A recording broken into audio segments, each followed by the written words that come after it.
Bon, Johan, qu'est-ce que tu retiens de cette qualification, hein?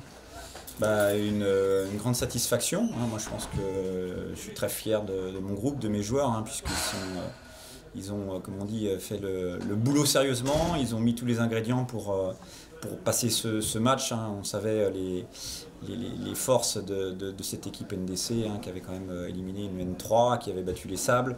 Voilà, on avait à cœur de prendre ce match le plus sérieusement possible, hein, et les garçons, on va dire, on a bien appliqué les consignes qui avaient été données, et puis le résultat est satisfaisant au bout. Ça s'est joué sur quoi aujourd'hui? Je pense qu'on a su marquer au bon moment de match, hein, et puis j'ai senti peut-être aussi une équipe NDC un petit peu fatiguée, hein, par rapport, je pense, aussi à toute l'énergie qu'ils ont pu mettre, que ce soit en coupe de l'Anjou, et puis ils ont des échéances aussi importantes en championnat comme nous, hein, et je pense que peut-être que ce qui a pu faire la différence sur ce match, c'est l'aspect physique.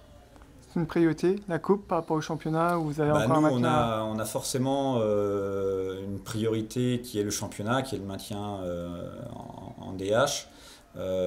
Maintenant, la coupe, comme on dit, c'est la cerise sur le gâteau, hein.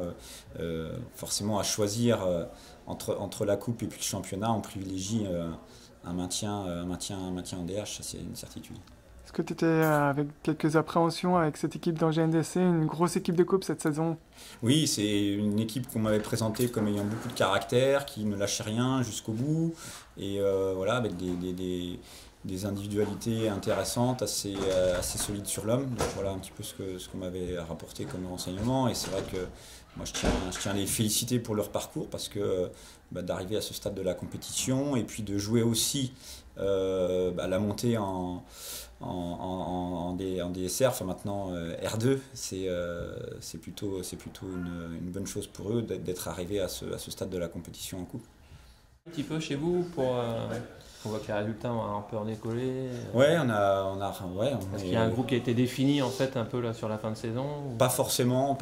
C'est vrai que nous on est forcément aussi tributaire, hein, de l'équipe première à Fontenay. Donc c'est une équipe qui est composée à la fois de garçons qui sont issus du groupe N2, et puis de jeunes joueurs qui font, je dirais, ce parcours aussi Coupe des Pays de la Loire. Donc il faut composer finalement tous les week-ends par rapport à ça, mais voilà, on fait en fonction de tous ces paramètres-là, puis on fait en sorte de composer la meilleure équipe possible. Il y a beaucoup de jeunes, hein?